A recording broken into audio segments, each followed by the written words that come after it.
Good evening. It's been a brand in our skies for 20 years, but tonight the country's second biggest airline has crashed.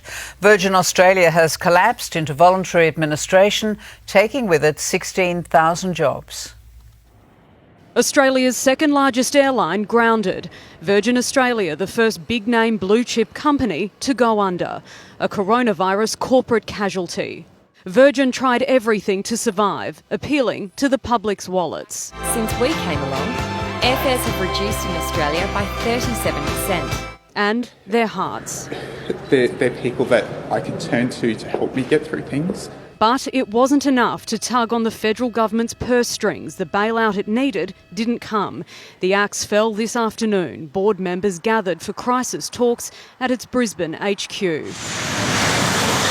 It's planes out of our skies, 16,000 workers Australia-wide out of jobs. Looking after them is a cost the government won't be able to dodge. If this company goes down, the federal government will be up for $800 million. Workers out of jobs, Virgin out of options, and future passengers out of choices.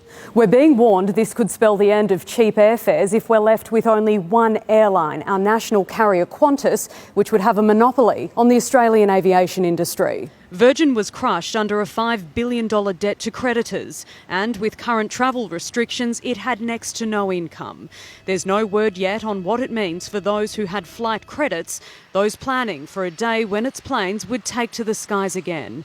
A day now parked with the Virgin fleet.